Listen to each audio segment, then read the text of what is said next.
morning, Dennis. Marcee. It's Craig Sargent here with you. And you're one of maybe 10, 15 people from the Rangley area that was actively involved in snowmobiling, trail cutting, mechanic work, and on in the 1960s and 1970s. So before we jump into the snowmobiling aspect, did you and your family live here? Were you born and brought up here in town? Did you move here from another place? Tell us about how your family came to Rangley. I was born in 1950 I lived in Chisholm, Maine. And my father worked in the woods, and my mother was a homemaker. My dad got a job for the telephone company. Back then it was called New England Telephone Company. And so he bid on a job in Rangley because the phone man that was up here working got done, and he got the job. So when I was 6 years old, I came with him. He hitchhiked up to Rangley, and he rented a truck from D.C. Morton's. That's when they used to be on Cross Street. And we took it back and loaded all our furniture up and moved to Rangley. And we moved into the house where Roger Palmer lives on School Street. And that's so we came from, I went from Chisholm to Farmington to Rangley. My earliest years, when I was 9, my father said, "You're going to get a job," and so I came right here to the country club and became a caddy. Back then, the golf courses were separate. There was Mingo Golf Course and the country club. And so I worked at country club, and then I worked at Mingo for years. Then after that, when I was a freshman in high school, that was close to when Saddleback was going. It started going in 1960, a little after that. And so they were looking for folks to work up there. So me and a bunch of my school friends, we went up and worked to Saddleback and worked summers up there, spreading hay and doing maintenance work and painting and all that kind of stuff. And then I went to work for your father when I was 17 in 1967. And I actually remember the first job we went on. I was working with an older gentleman, and the name Ted Wilbur. Yes. Up on Airport Road, Kennebago Road. Yes, Ted Wilbur. And Ted, your father sent Ted and I down to McMullen's, down on, just down below here, I forget the name of the street now. Proctor Road. Yeah, just off the Proctor Road.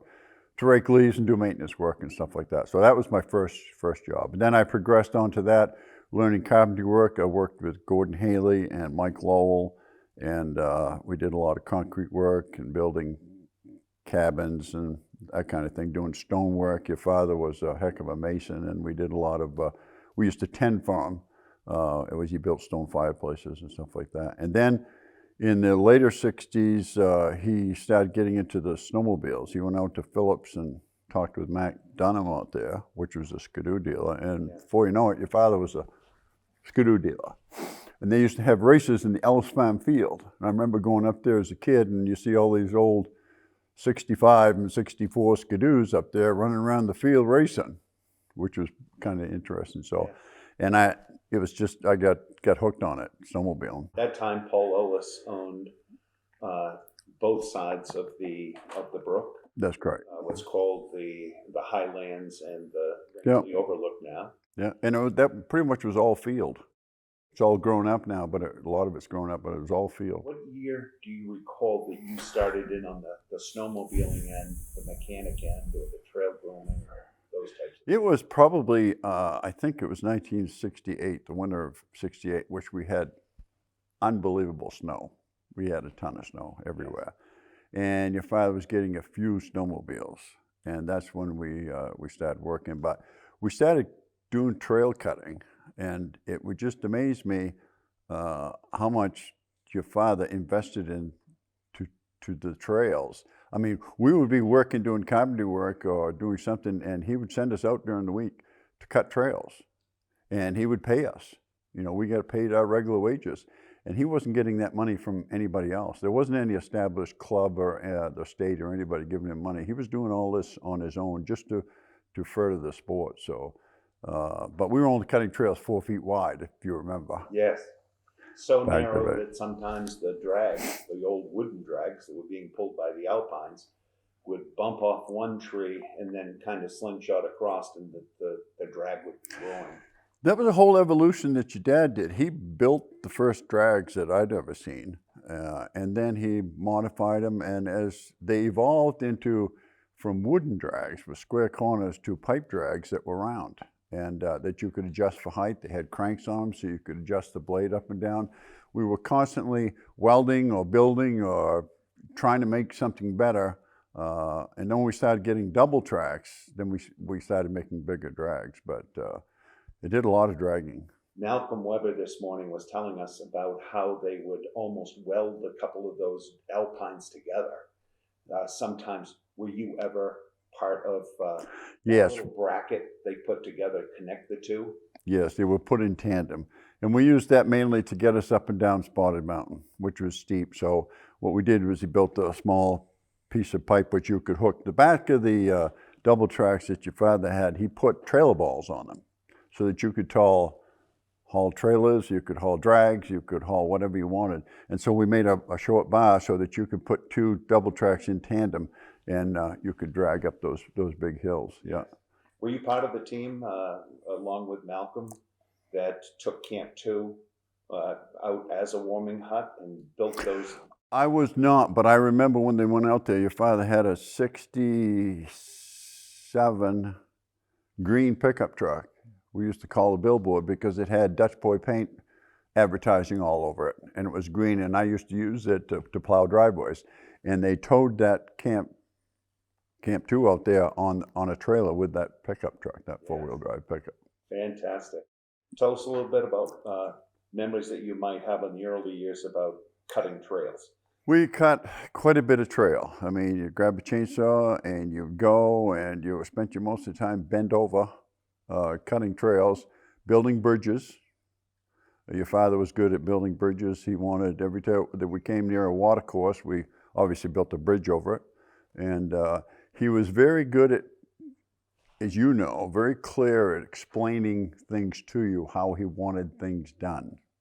And he was also very good at looking at a map and picking out where a trail should go, and using existing logging roads or being able to look at the terrain to see where the best place for a trail would be, or the nicest. He'd say, if we can get the trail up around there, that's going to give us a really nice view up there. We can park up there and we can see a lot of countryside. People enjoy that. So he had that in mind. He was pretty good at had the concept of how to build trails and where they need to be built. Do you recall him working with Russ Hughes? I can't recall the timeline back then because of my age. I'm just a few years younger than you. And I don't recall when Russ Hughes came into the picture, but Seven Islands was the largest holder of land here, and it's then and now a large land management company. And I remember that he would never want to cut a trail in this particular year just to find out that logging and lumbering was moving through and he wasn't going to be able to use that trail for the next 4 or 5 years. Right.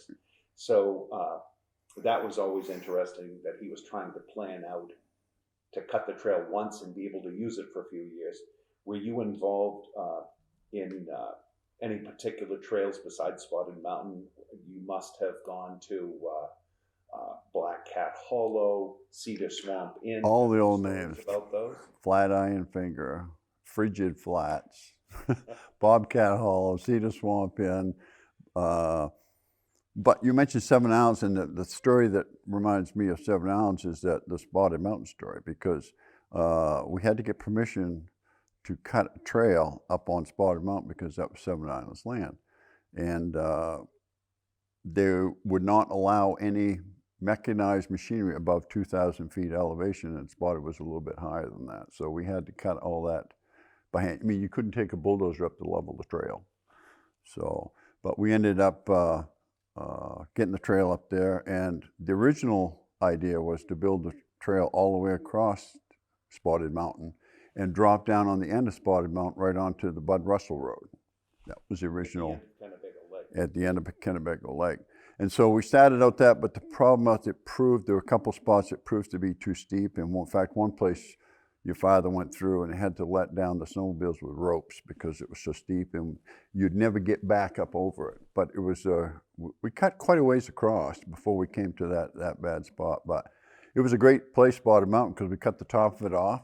And yeah, and then we built a little camp up there, had a little cast iron box stove up there, so you can go up there and lunch. When Rex and I were working on snowmobiles in the shop, lunchtime we'd jump on our snowmobiles and race up the top and see if we could make it to the top of Spotted Mountain and back before our half-hour lunch was up. That would be a tall task. Yeah. I think you might have had an hour lunch there. Right. So tell us about any other thoughts. I remember, just to set some backdrop, that when I'm 8 and 10 years old, I couldn't even carry at 8 years old, I couldn't even carry the full 5-gallon gas can. So Dad got a couple of 2.5-gallon gas cans instead of carrying one, which was more difficult than carrying the two because you were more balanced. Exactly. And I would carry those gas cans, and you guys just walked and walked and walked. But I think you have some unique insight into some of the modes of transportation that we had available to us. Tell us about the bikes, if you recall. Oh, your father had two, they're called Trailblazer brand bikes, and they were like the two-wheel drive bike, and each wheel was chain driven. And one of them, the rims were hollow tanks that you could fill with water to put weight in to get better traction.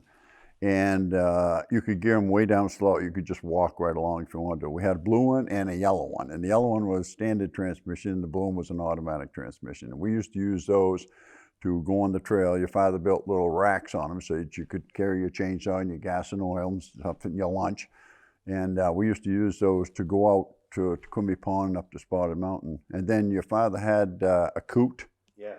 Which was amphibious. You could go in the water with it. We used that a little bit to go on a lot of trips. I think he used it on a lot of hunting trips too. Yes, he did. Tell us a little bit about the coot. The coot was two boxes pretty much put together, and they had a shaft in between them, and they rotated like this. I mean, so that these two wheels on this side could go in the terrain. It could go like this. And in the water, the treads on the wheels is what. Going through the water is what drove it ahead. So, but it was a pretty slick little rig for doing that.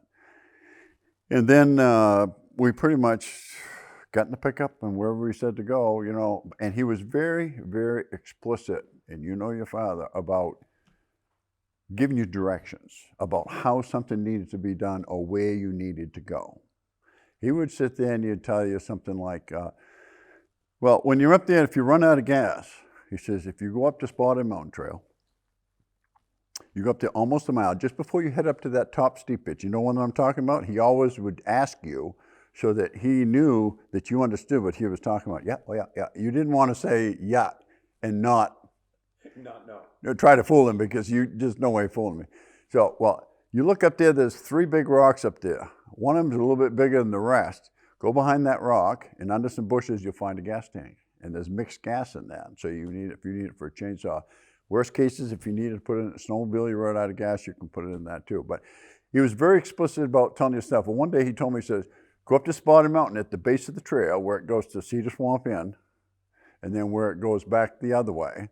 He said, you'll know the place. He said, you'll see all the snow and stuff all messed up and stuff. And because he sent me on getting somebody's snowmobile that broke down. He said, and he always had great sayings. And this one he'd say, if you look around, he says, it looked like 2 moose been fighting for a week. So you'd get the idea about what the land looked like. He was very good at telling you, making stories and telling you how things so you could understand what he wanted. Yes, but he was very clear on what he wanted. Yeah, and he hunted woods his whole life. Oh yeah, yeah. He was very, very wood savvy. Yeah, yes. And he could make anything.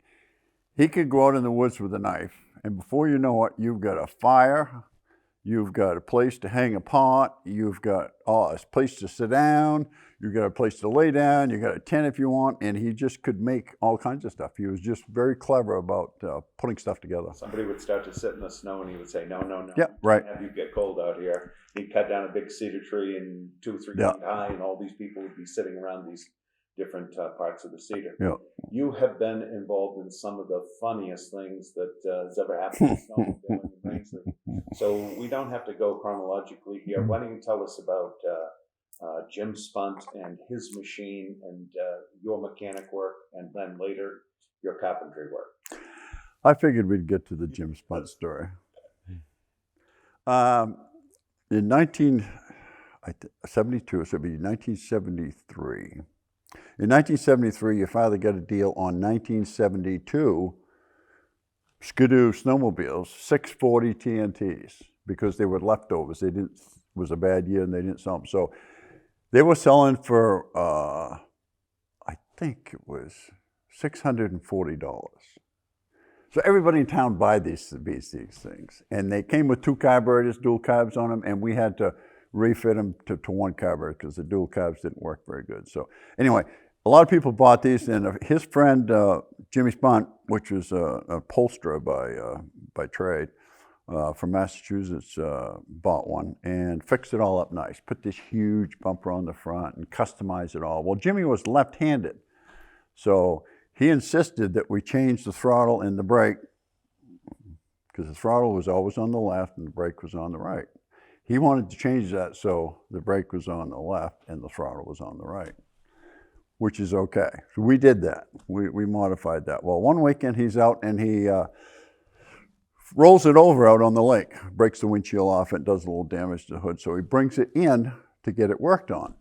So we're sitting down in front of the shop. He dropped it off down in front of the shop, and he had this little hill that went up to the shop, and then there was the garage door, and then there was the shop. So we're sitting there in the morning, and your father told me, he said, take Jimmy's machine up back and put a new windshield on it, and you got to do a little Bondo to the hood and fix it up. I said, okay. So I started it up out there. Things started up great. So I start heading up the hill on this thing.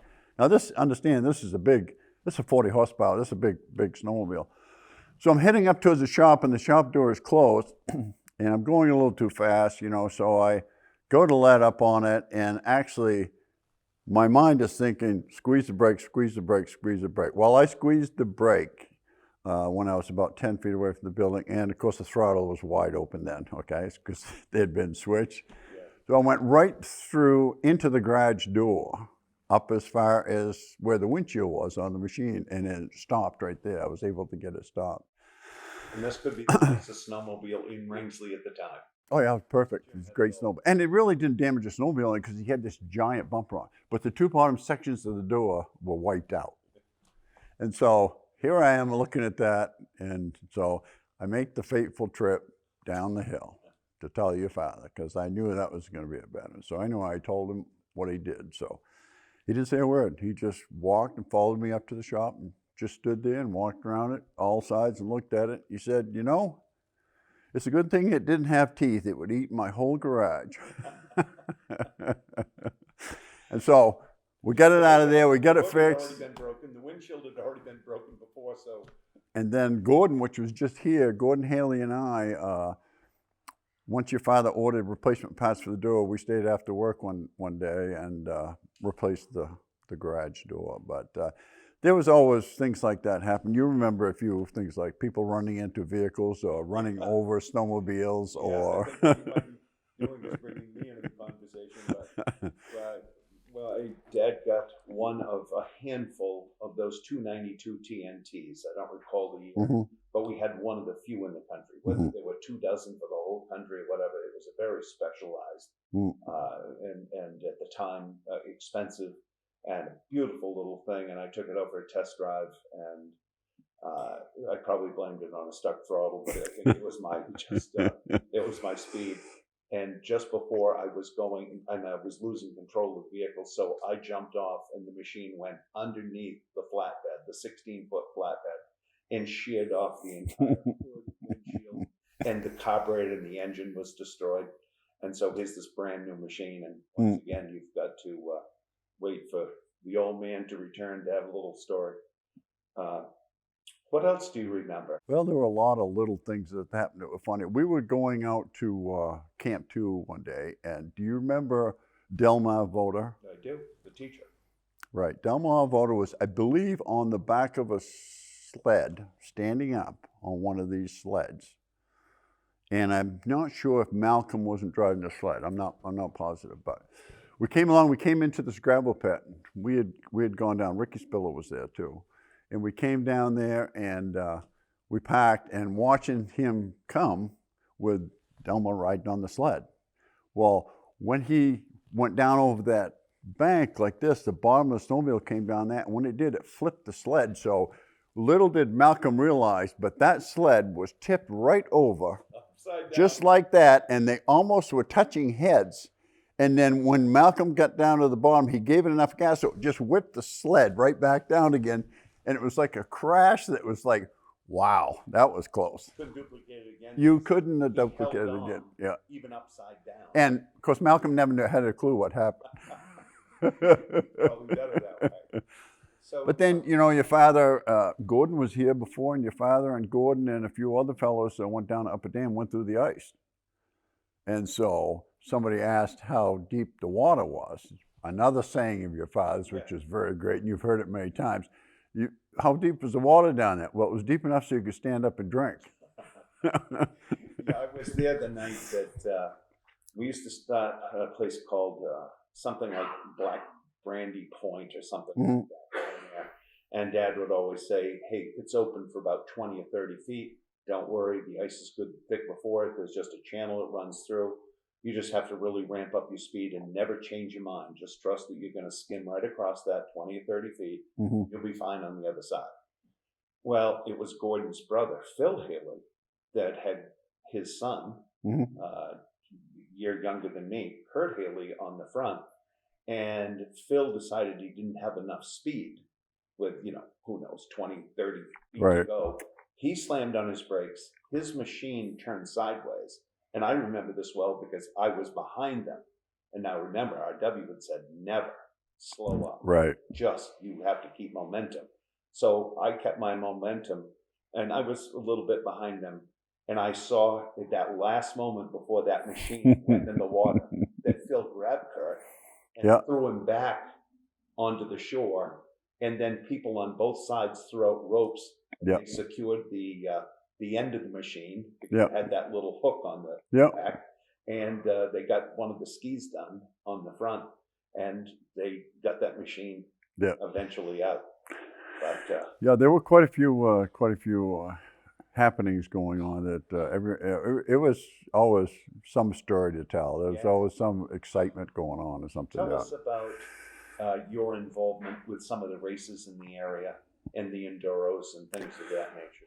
We were involved in Snowdio, which you began actually. That came up with the idea. I remember when you brought that downstairs in the shop, you had this drawing of a cowboy on a snowmobile. And I thought it was a really cool, and I said, oh, what about having a Snowdio? So we did that for quite a few years. That was very nice. Take us back to to Quimby Pond and the races that, you know. We started on Rangley Lake. We decided that we thought we might, all of us Rex and a bunch of us decided, let's have a 100-mile race, an enduro race.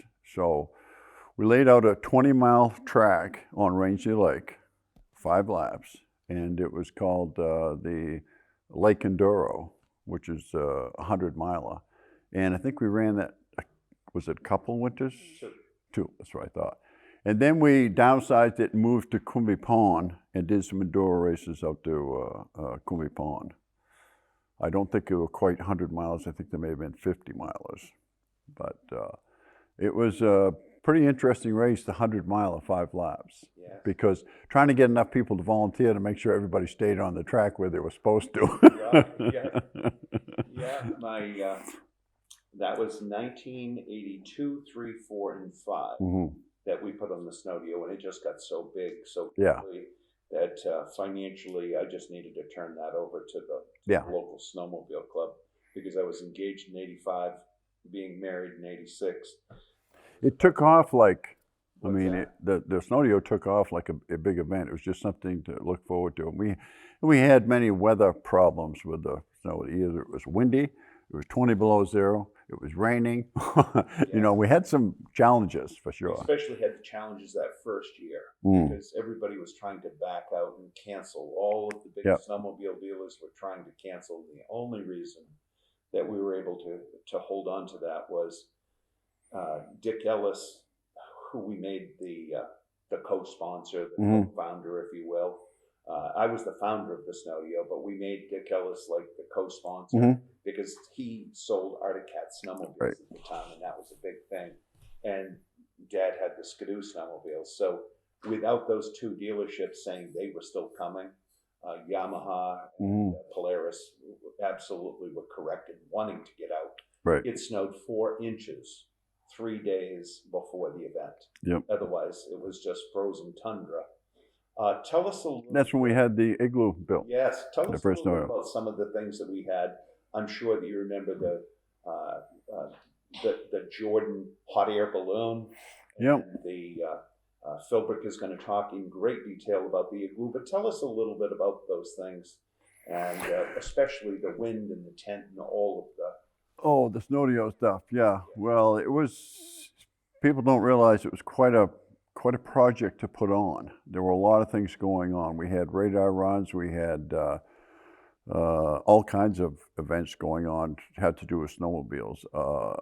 Dealers had machines there. You could go ride snowmobiles. We built that igloo that your father cut out we cut out the ice and hauled it on the old red truck and had the forklift down there, and we built the round igloo, then put some lights in it, which was kind of interesting. So it would light up at night. Yeah. Through the ice. You could see it. So driving by, it would be one of those kaleidoscope lights that went in there, so it would change from green to blue to yellow to, you know, it was as you drove by, you could see it down at the park right through the ice. It was a heck of an idea. It was actually pretty nice. So it was pretty special. That first one, Yep. Governor Brennan, Joseph Brennan, was Mhm. there to be a Yep. guest speaker and to kick things off. Do you recall being in, if you were, you had so much going on. I don't think anybody had more going on than you and Rex, you know, and RW and Steve in that. But we were working daylight till dark, whether it's at the shop or doing carpentry work or working on some project or, Yes. you know, it was always, but it was fun. It was a fun thing to do. You never got tired and wanted to go home. You know, it's like, when I first went to work for your father, I was so excited about working there, and that I didn't want to stop for lunch. You know, I just enjoyed it so much because it was just, he was a person that know how to teach people, and he taught me how to do carpentry work, and I never thought I'd be interested in carpentry work, but he taught me enough so that I ended up going to just to college for it, building construction, and but he was amazing with a table saw, and he could build about anything. We would make snowmobile signs, trail signs. We're always making something. Yeah. You know, but it was a lot of it was, people don't realize a lot of it was out of his own pocket. He just it was for the good of the business. Yeah. Yeah, it was just for the good of the town. Yeah. So, do you recall in that first snowdio, I believe it was, where we had the parade go through town? Yes. And we got permission because Pete Darrell was the high sheriff of the county. Mhm. Bertrell Morrill and Davis were the two state police that lived right here in town, and we got permission to shut Main Street down. For the first time. We had the toast for the first time, and we had the wine that a particular wine company was sponsoring us. Yep. And we poured over 500 wines, right, for all those people. I Yep. think there was like 280 some people Yep. in the parade. But all the people that were standing up the road watching the parade, we poured wines for everybody. Mm. And that was kind of unique in that will never be allowed. Right, exactly. Do you remember Yep. the cake that Linda Henderson made? I remember her making a cake, but I don't remember quite what it looked like, but it was pretty special, as I Yes, recall. Yeah. It was a full-length snowmobile. And That's right. the That right, only it two was. Yeah. things- There were 3 things that were not cake on that snowmobile, and that was the windshield was an actual windshield. The handlebars were actual handlebars that you put, I think, Mhm. frosting around, and then the 2 skis that you put frosting around. Everything else, from the drag belts, for everything, the seats, the hood, it was all cake. You had everybody in town involved in this thing. We had with the only reason we know the answer to this, Dennis, is we found the notes a couple of years ago. Oh, really? And we had 117 volunteers. Yeah. I couldn't have told you whether it was 75 or 150. Yeah. But when we look back through the list, it's 117 people that volunteered their time. Some of them for weeks and weeks and weeks before and afterwards to make that event happen. Tell us about the tent not almost being blown away. Go ahead and finish up that story. Yeah, the wind, it was terrible. And of course, inside the tents, we had all the snowmobiles, we had a lot of displays, we had a lot of other stuff. And then when the wind came and started to tear, and the rain started to tear it down, that was a mess. It was pretty dismal and depressing there for a little while. Yeah, I think you and Rex were pretty much on your own, and getting some other people that didn't have the types of talents that you and Rex had to keep that tent up. Yeah, it was a job because the ground was froze, so you couldn't drive stakes in the ground, you know. Yeah. So, yeah, it was fun challenge. Hot air balloon, there was so much wind that it had to be tethered to the ground, and they'd only let it go up 30 or 40 feet. Right. The next year, it was too windy. It was a beautiful day. Or maybe it was only there 1 year. It was the next day. It was a beautiful day, and then it was still tethered. I think we had there only 1 year, right? It was the first year that we had the hot air balloon. Yeah. So what else do you have for memories, Dennis? Oh, got a ton of memories. I just remember the cookouts we used to have at the park. Your father did that, and that was a big project. I mean, when you go to cook 1,200 pounds of potatoes, you know, you peel them all, and then you cut them up, and then you blanch them, and you know, you got all these big fireplaces going with all these pots, Rex and I, and just cooking all kinds of stuff, and it was a big event, and we did it for what, 12 years? I don't recall the amount of years. It was 12, yeah. Because I used to have a T-shirt for the 12th annual. Oh, no kidding. Yeah, I don't have it anymore, but I used to. Yeah. And it would be steaks. The menu was a la carte. You'd either choose choice #1 ribeye. Yeah. Have your pound and a half lobsters. Dad hated the pound lobsters, meaning he wanted to give people more for the money. So we pretty much did 1 1/4 and 1/2 pound lobsters. Like you said, the French fries, strawberry shortcake. Oh yeah, strawberry shortcake for sure. Yeah. Strawberry shortcake and tons of whipped cream. I had the easiest job, thank God. I was the cashier. So I was the end of the line as people came through with their... You was always pretty good with the money. Yes, I was. Yeah. Yeah, that's a nice, secure job. All you guys are picking up the picnic tables, and you would sometimes make, I don't want to put words in your mouth, but isn't it true that you might have made 20, 25, 30 picnic tables? Oh, yeah. Oh, yeah. Sell them afterwards. Yeah. It was a big operation, and we had a lot of people come. It was something everybody looked forward to every 3rd of July. Yes. Yeah. So it was the 3rd of July, then the fireworks would go off. Yep. And it would take another couple of days to... You'd keep making fries right till it got dark. Yes. So I recall that you blanch the French fries. Yep. Take up to 3 days in advance to blanch enough French fries, because those couple of years that we ran out of fries, you can never catch up. You could never catch up. Plus, they were already pre-cooked so that you could put them in and then you just finish them off. And they came out very well. But you'd blanch them, put them in brown paper bags, and yeah. Usually we do it about a day ahead of time. Yes. But when you had 1,400 pounds of potatoes, that's a lot of potatoes. That's a lot of peeling, isn't it? But that was a big project. I mean, it was always something going on. But I do have to say something about your mother, which was pretty awesome. When you went to work for Ronald, he had a couple things that you did. Is you ate. If you came to work without a lunch, you either went home and got your lunch, or you got a lunch from Maxine. Okay, because your father had said you had to eat. And at 9 o'clock, you stopped for break. Everybody stops for break. And you get down to the house. We'd get down to the house, and your mother would be in there. She would have either made muffins or turnovers, or always had cake. You always had something to eat. Yeah. She was always great about that. But she was always the quiet person in the back. But she was great to talk to. She was a very nice lady. Well, very nice lady. Who knows how many thousands of meals she served. Oh yeah. You cooking.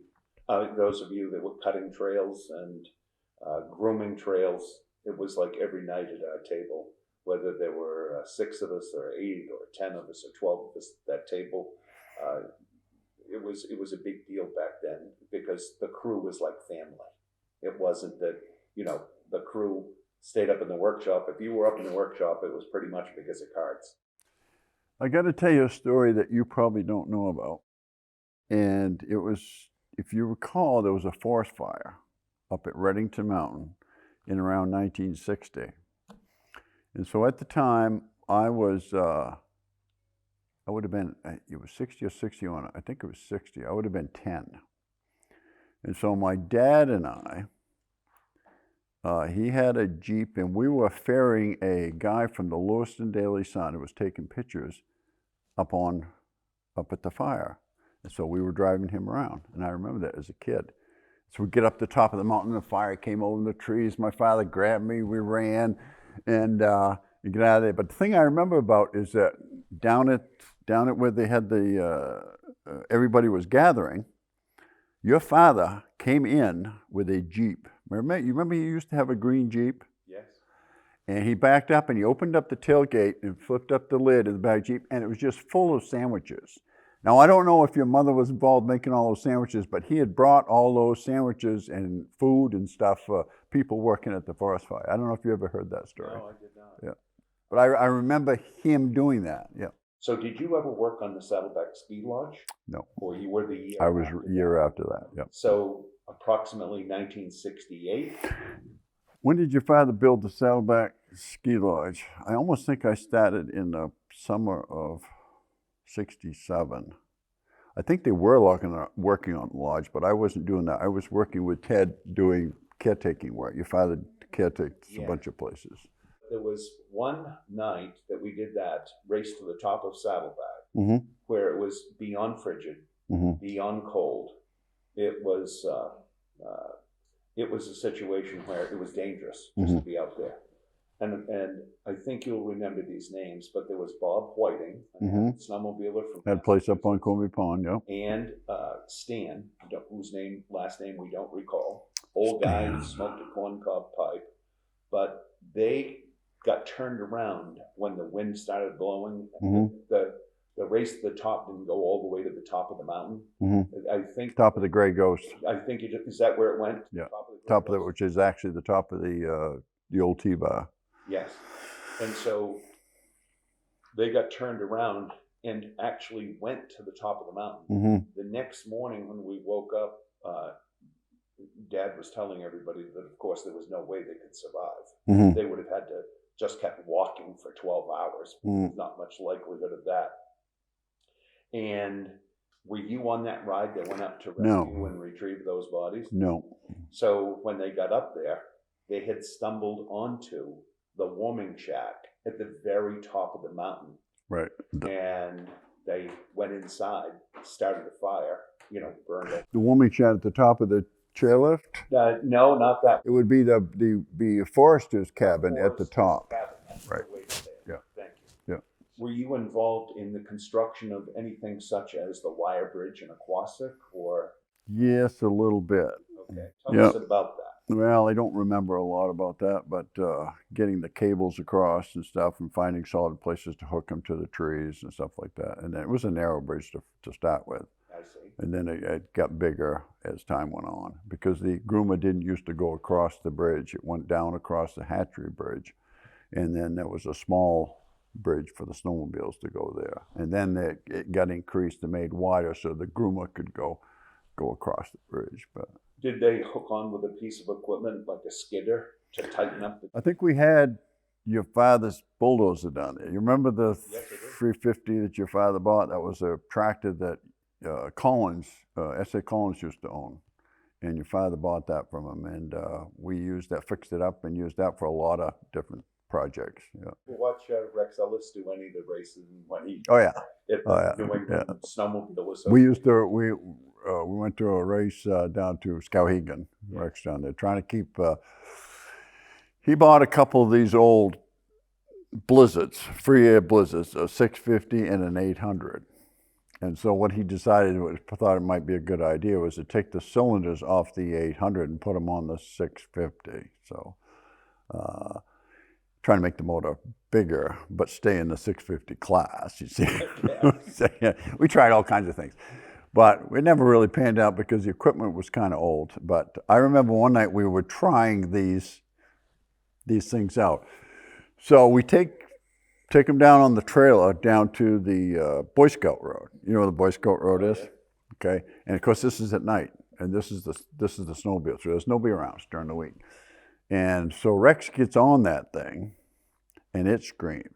And and it's got no headlight. He's got a flashlight. And he goes, "You." And then on the way back, he says, "Park on the right-hand side of the road, leave the headlights on." He says, "Oh no." So he's coming back, and he really can't see anything except these lights in the road. So he just stays to the right of the lights and goes by me like he's tied to a tree. You know, yow. No fear. That guy had no fear when he was on a snowmobile. No. Crazy. He spent a lot of his life on the back of an Alpine, or yep. You know, between grooming and mechanicking, being an excellent mechanic. Excellent mechanic. You know, when you look at 7 or 8 of the area's best carpenters, whether it's you or Rex or Gordon or Mike, Keith Weber, you know, Rex is a good mechanic. Many of these people were mentored by RW, and it's. Yeah, we learned a lot from him because he was kind of like a jack of all trades. You learned how to do a little bit of everything. Yes. So, but the thing about your father, the big lesson he told me was a couple of things. He said, "I can tell the guy is worth something when he comes to work because he's got a rule in his pocket and a pencil behind his ear. He's ready to go to work. Be ready to go to work when you show up." After the 1950s, he had 4 less fingers. Yes. Yeah. He was down to Farmington working for Mr. Lewis, and he was putting a piece of lumber through, and it hit a knot, and his hand tipped, and it cut a finger and a finger off.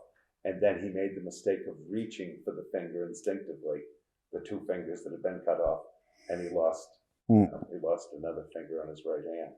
Yep. So yeah, he came up here to work for Fred Welch, who we considered the best carpenter in this whole area, and he wanted to learn, you know, from the best. Yep.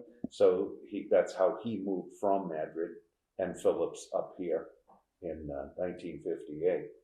So this has really been good. Let's take a few more minutes. Take us any direction you'd like to go about your brothers and sisters in snowmobiling, or about if you know anything about my Eric's and my brother Steve and grooming. If you have any of those memories about, you know, Stephen, who was especially those 4 snowmobiles that we put on. I was out there at about 7 a.m. checking on things the day of the snowmobile, and we hadn't seen him in, you know, hours and hours, and he'd taken you know, multiple of those 5-gallon gas cans and put them on the back of the groomer. And you know, I drove over and I saw him on the lake, and his eyes were just those little you know, my dad called them king holes or something. No, just he was so tired, and he'd been grooming for over 24 hours. You must have worked with Steve for a few years? Yes, I did. Yeah, and he God love him, he worked his butt off with that little Bombay, because the little Bombay was a nice little grooming machine, except that when you were going uphill and you had to steer, you would pull one handle, and by pulling one handle, all you did was break that lag to stop it from turning, and then the other one, so it just didn't go good.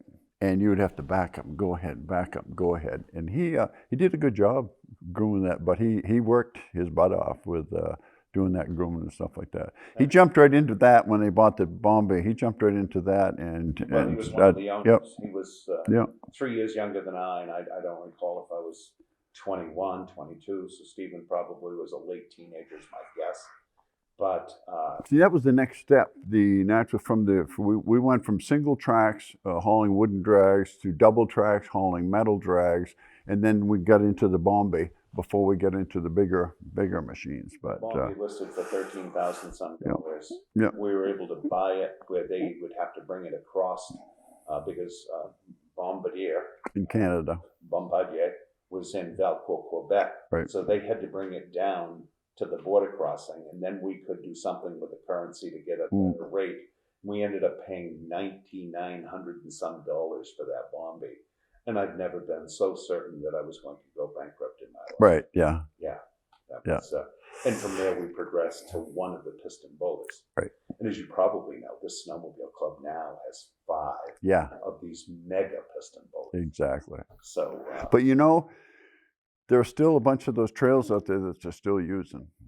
yeah. They've been widened out, but they're still using some of the trails. You know the shop we worked in with the snowmobiles? I was talking with somebody the other day about that, and the guy that actually just re-shingled it a couple of years ago. And I was explaining to him where that building came from. This is an interesting story. That building was, your father built that from lumber from the Rangley Lakes Casino that they tore down in town. They tore that down in 1957. And your father got a lot of that material and built that shop, a lot of that material, and the rafters and stuff like that, built that shop out of that. So that building's been around for quite a long time. It still stands today. It was one of my earliest memories because after he took all the material out, then they set the rest of the building on fire. They couldn't save. And one of the things that came out of that casino was a beautiful slate top pool table, you know, with the leather pockets and so on, the kind you couldn't possibly afford today. Right. And so we got that pool table and all of that lumber, which was worth its weight in gold because he couldn't have afforded all of that to build that workshop. Yeah. We moved up here in 1956, and I believe they tore down the lake house in 1957. But before they did, my father took me into the building, and we went upstairs. And if you look at old pictures, you see cupolas on the tops of those 2 big structures, and with windows all the way around. And he took me right up into one of those cupolas, and I could look down Rangeley Lake to Aquasic and look around the whole town of Rangeley. It was pretty interesting. Meaning there was so much farmland here. Yeah. That the views were. It was all field, Yes. Yeah. Just like this view out in front of us right now. When you and I were here 40, 50 years ago, you could see the entire breadth and width of the lake. Yeah. There used to be a road that ran along parallel to the lake that you could drive all the way from Hunter Cove, just about all the way into town. Yeah. Right down on the lake. But your knowledge of Rangeley is very impressive. Had they torn out the walkway, the stone walkway that still exists from the old Case Marina, you know, 1.5 miles down the shore? It used to go all the way down to Pickford Camps. Yes. And it was a boardwalk, and it was concrete and stone. I remember the footbridge, you could still walk across when I came to town. And there were portions of that sidewalk that still there. There are actually portions of that shore walk that you can see today. If you ride along with the boat, you can pick them out, point them out, the concrete places. But that went all the way to Pickford Camps. I didn't know where it terminated, but Pickford Camps, which now we could say Loon Lodge. Right. Yes. Any other recollections before we let you go? Oh, back in the day, nope, but things always come up. You just take something that triggers something. And but I remember you guys, I got to say this about you guys. These guys were this big when I went to work for their father. Just little guys running around there. Yes. Yeah. Well, Dad started being born in 1954. Him getting the dealership in 62, and just like automobiles, they were called 63s. Yep. You know, but I was 8 years old, 8 or 9 years old. So that's I started driving and crashing machines shortly thereafter. You probably fixed up a lot of machines that wrecks or eye damage, and then Stephen, because he was 3 years younger, he would have started driving probably at age 5. Mm-hmm. And I'm not sure, but Eric probably rode on one when he was too young to even remember. Yeah. Well, you always had a lot of other people hanging around. Ronnie Knobs was hanging around there, and Bob Wilbur, and a lot of those people that your father introduced to snowmobiling that went on from there. I mean, your father was the first dealer in Rangeley. And then that just spread to a lot of other people with different machines. I mean, at one time, Something about some of the other dealers well, and players. I mean, if you think about it, there's another big one was Dick Ellis. He was a great guy and did Arctic Cat. Arthur Oakes, you know, had Polaris. I remember one of the first Polarises I saw down there, Arthur Oakes' was an old one that drove in the rear and had wooden cleats on it. And that was at Arthur Oakes'. And then he had The one that owned the mobile gas. Had the mobile station where the new building, they just built a new realty building down there. Yes. Yeah. And then there was the Yamaha. Now, who had the Yamaha way back then? I can't remember. I don't. Remember the Rups with Harold Blake. The Rups for Harold Blake. Must remember Steve Beans. Steve Bean had the Whippets. Yeah. Weren't those built in J, Maine? I don't know. I think they so. Were built in Maine, but I didn't recall where. Yeah. That was those were relatively. Montel Bootlier had Chaparral, and then you had L.K. Davidson had, was it Borsky? Yeah, it was Borsky. Yeah, and Holman Ferguson had Alouette. Alouettes, yeah. There was quite a few dealers. Places you had Larry and Mike Coop's father. Yeah. I think it was. Oh, they had Evinrude and Johnson. Evinrude and Johnson. Yeah. And then, which was the machine at Davis Marine? They had for a few years. I think it was green also. It would have been a Johnson then probably, because he was a Johnson dealer too from Rumford. Okay. Yeah. So that covers some. Paul Davis. Yeah. Paul Davis, yes. Yeah. But I think there were 21 different dealerships, and there was quite a few. The population was not 1,000.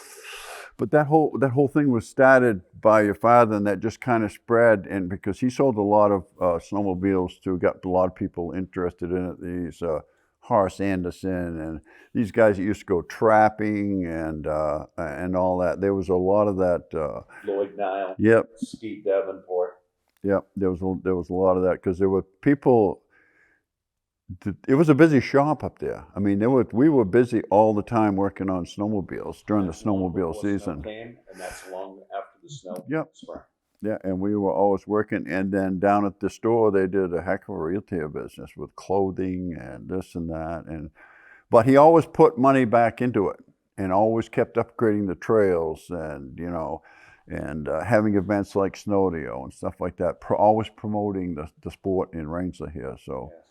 This local snowmobile club has done such a great job. They have, yeah. Snowmobile went a little flat there for a few years, yeah. But this snowmobile club is fascinating, outstanding, and what they've done here with the people who do those X Games where they come up and they do the 360-degree rotations in the air out by Looney Bin. It's fantastic. Well, do you recall, you basically was the impetus to starting the new club after the original club? Because I remember you calling me, and we went up to the high school and we had a meeting that night that's after the other club went bankrupt, about starting a new club. Tell us a little bit about the radar, because it's one thing when people say, oh, your snowmobile starts here and they have a state police gun on you and you go down. But those tracks were all plowed and groomed. Do you recall that? Oh yeah, we started ahead of time before started, and then you had to keep them clear and keep them clean. Yes, yeah. The radar runs, we had them all over the place. We had them in Russell Cove, and we had them out on the lake, and we had them on Haley Pond, and you know, it's you're basically looking at an 800-foot strip of ice that had to be kept plowed because it wasn't a snow strip, it was an ice strip. Right. We had no shortage of state police and county police. So yeah. We could always come up with a radar gun. Yep. Pretty slick. I remember that when that first started out, the speeds were more like 50 some miles per hour, and maybe a couple of people hit 60s. And just 2 or 3 years later, you know, the speeds crazy up to the 80s and 90 mile per hour. I know that after you left us, I believe you went to work for Central Maine Power. I went to, when I was working for you guys, I went to college down in SMTC and took building construction. Then I came back and worked a while for your father. So after that, then I went to work for, let's see, it was 1974. '73, because times were pretty tight and I got laid off. Your father laid me off because that was bad. And then I went to work for Dick Thompson for about a year. And then in 1974, they started building the sewage treatment plant, the tertiary, the third stage sewage treatment plant down in town. And I went to work for them as a laborer. I was working for $3.25 an hour for Dick Thompson, and I went to $6.67 an hour working under the government wages, working down there.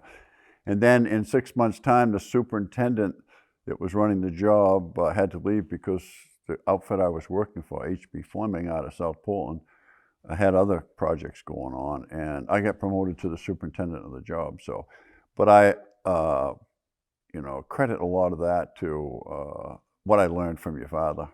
Just attitude. Dennis, I want to thank you for your time today. Any final thought before we wrap this up and show you just a few photos in the other room? No, but I was just reminded of another guy, Okay. Larry Koob. He's coming this afternoon, and there'll be no better. Him and I had some pretty good snowmobile stories, and he'll probably tell you a few of them. But Larry had Johnson's and Evinrude's when he started, and then he got a Rupp Nitro. And anyway, when you get to him, you'll get a lot of interesting stories. But he was big for big guy for snowmobiling in this town. Then and now, exactly. He kind of picked up, where a lot of things your father did, Larry did for a long time. Yeah. If Larry Koob can't bring his color, there will be none this week. Exactly right. Thank you so much, Dennis Marcee. Thank you.